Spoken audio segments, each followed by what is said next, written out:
तो यूरोपीय यूनियन के द्वारा भारत के बीच में रुकावट पैदा करना अब यूरोपीय देश के लिए एक बहुत बड़ी मुसीबत बन चुका है।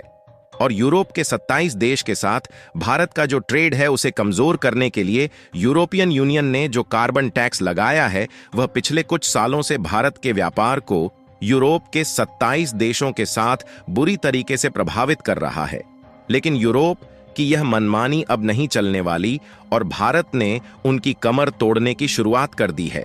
क्योंकि भारत ने यूरोप के द्वारा उठाए गए इस कदम का तगड़ा विरोध किया है, जिससे यूरोपियन यूनियन को एक काफी बड़ा झटका लगा है। क्योंकि यूरोपीय यूनियन भारत का विरोध कर रहा है, लेकिन यूरोपियन यूनियन के 27 अमीर देश भारत से व्यापार किए बिना नहीं रह सकते। और यह भी खबर निकल कर आ रही है कि यूरोपीय यूनियन की जो ज्यादातर रिफाइनरीज है उनमें ताले लग चुके हैं, यानी कि वहां शटडाउन हो चुकी है, जिसके कारण उन्हें आयल की सप्लाई भारत से लेना पड़ रहा है। और भारत के द्वारा यूरोप में आयल प्रोडक्ट का एक्सपोर्ट इतनी तेजी के साथ बढ़ता जा रहा है।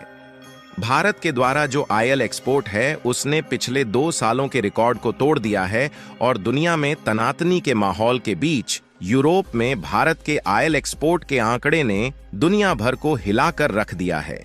आखिर यूरोपीय यूनियन की रिफाइनरीज क्यों बंद हो गई है और उन्हें भारत से ही आयल की सप्लाई क्यों लेना पड़ रहा है, और यूरोप के देश भारत पर इतने ज्यादा डिपेंडेंट हैं, तो इसके बावजूद उनके द्वारा भारत को रोकने के कदम क्यों उठाए जा रहे हैं, यह सारी जानकारी इस वीडियो में आसान शब्दों में आपको बताने वाले हैं।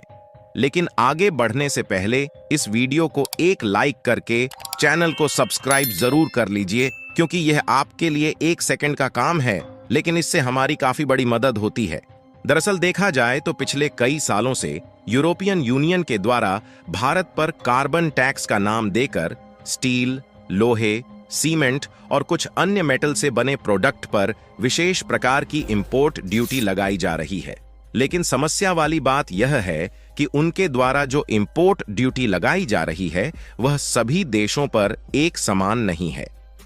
और उनके द्वारा इसमें टारगेट किया गया है भारत को, ताकि भारत का जो यूरोपीय देशों में एक्सपोर्ट है वह बुरी तरीके से कमजोर हो जाए। क्योंकि यूरोपीय यूनियन के द्वारा जिन प्रोडक्ट पर इंपोर्ट ड्यूटी लगाई गई है उन प्रोडक्ट को जब हम यूरोप के देश में एक्सपोर्ट करते हैं तो उसके लिए हमें एक्स्ट्रा चार्ज देने होते हैं, जिससे ऑटोमेटिकली जो सामान यूरोपीय देश में पहुंचते हैं उनकी कीमत बढ़ जाती है, जिसके कारण उन्हें ज्यादा महंगी प्राइस पर बेचना पड़ता है। यानी कि कीमत महंगी होने के कारण जाहिर सी बात है कि भारत से जो प्रोडक्ट यूरोप में भेजे जाएंगे उन्हें कौन ही खरीदना चाहेगा। और इनका यही टारगेट है कि भारत का जो एक्सपोर्ट है उसे किसी न किसी तरीके से कम किया जाए। इसीलिए ज्यादातर मेटल वाले और सीमेंट के प्रोडक्ट पर इनके द्वारा इंपोर्ट ड्यूटी पिछले कई सालों से लगती आ रही है और समय समय पर कार्बन टैक्स का नाम देकर बढ़ाया ही गया है। और पिछले साल जब इंडियन मैन्युफैक्चरर ने इस बात की शिकायत की तो यूरोपियन यूनियन इस पर इन्वेस्टिगेशन कर रहा है, लेकिन इस इंपोर्ट ड्यूटी को कम करने का कोई निर्णय नहीं लिया गया, बल्कि इसे 2026 से नए तरीके से लागू कर दिया जाएगा, जिससे भारत के द्वारा यूरोपियन यूनियन में जो स्टील और सीमेंट समेत कई अन्य प्रोडक्ट का यूरोपीय यूनियन में एक्सपोर्ट है उसमें ताला लग सकता है। इसीलिए हाल ही में रिपोर्ट निकल कर आ रही है कि भारत के जो फाइनेंस मिनिस्टर है इन्होंने यूरोपियन यूनियन के द्वारा लगाए गए इस टैक्स को एक तरफा और मनमानी बताते हुए यूरोपियन यूनियन को तगड़ी फटकार लगाई है, जिससे यूरोपियन यूनियन को एक बहुत बड़ा झटका लगा है। और अगर इसमें हम लोग शांत बैठते हैं तो कहीं ना कहीं आगे चलकर भारत का काफी ज्यादा नुकसान होने वाला है, क्योंकि पिछले साल भारत का यूरोपियन यूनियन में जो टोटल बायलैटरल ट्रेड हुआ था वह 137 बिलियन डॉलर के करीब था, जिसमें करीब 61 बिलियन डॉलर के प्रोडक्ट को हमने खुद यूरोपियन देशों से इंपोर्ट किया है, और जो हम लोगों ने एक्सपोर्ट किया है उसकी वैल्यूएशन लगभग 75 बिलियन डॉलर के करीब है। यानी कि कुल मिलाकर देखा जाए तो हमने लगभग 14 बिलियन डॉलर का व्यापार मुनाफा कमाया है। और यही एक्सपोर्ट निर्भर करता है कि भारत की इकोनॉमी कितनी आगे जाएगी, क्योंकि इसी मुनाफा का इस्तेमाल करके हम अपने देश में विकास को काफी तेजी के साथ आगे बढ़ा सकते हैं। लेकिन यूरोपियन यूनियन कुल मिलाकर भारत का यही प्रॉफिट घटाने की कोशिश कर रहा है। और देखा जाए तो हमारे लिए यूरोप एक बहुत ही बड़ा एक्सपोर्ट डेस्टिनेशन है,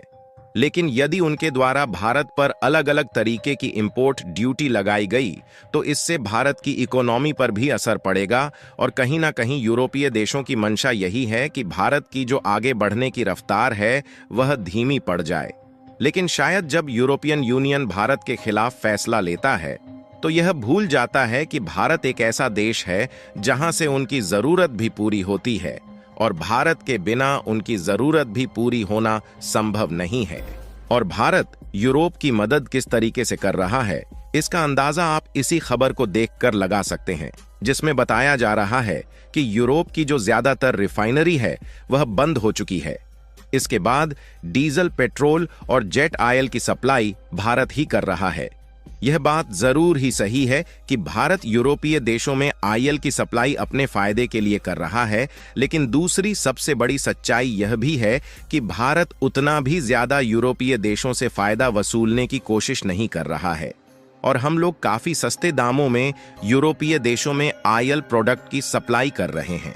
लेकिन यूरोपीय देश इन सब के बावजूद भी भारत की अहमियत नहीं समझ रहे हैं और उल्टा भारत के एक्सपोर्ट को ही कमजोर करना चाहते हैं। आपको बता दें कि भले ही यूरोप के जर्मनी, पोलैंड और इटली के साथ साथ 27 देशों की गिनती अमीर देश में की जाती है, लेकिन यह इतने भी अमीर नहीं है कि भारत अगर इन्हें डीजल, पेट्रोल की सप्लाई बंद कर दे तो यह दूसरे देश से ले सकते हैं। क्योंकि जब से रूस और यूक्रेन के बीच युद्ध शुरू हुआ है तभी से अमेरिका ने रूस के ऊपर कच्चा तेल बेचने पर सैंक्शन लगा दिया है।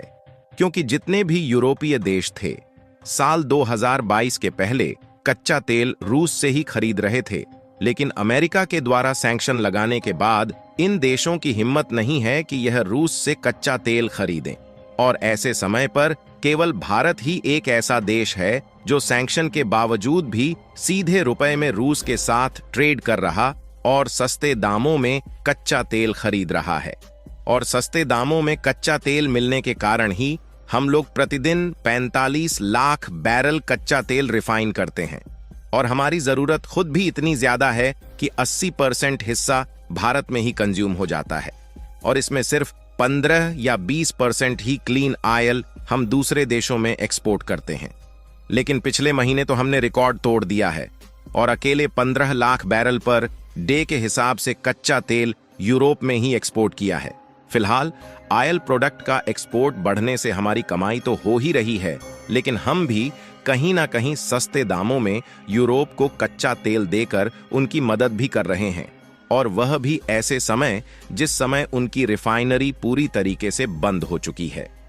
फिलहाल आपको भारत के द्वारा विरोध करने के बाद कार्बन बॉर्डर टैक्स को यूरोपियन यूनियन हटाएगा या फिर नहीं, अपनी राय कमेंट में जरूर बताएं, और इस वीडियो को एक लाइक करके अपने मित्रों तक शेयर जरूर करें ताकि उन्हें भी जानकारी मिल सके। इसी तरह और भी नॉलेजेबल वीडियो देखने के लिए चैनल को सब्सक्राइब करके बेल आइकन को ऑल पर जरूर सेलेक्ट करें। जय श्री राम।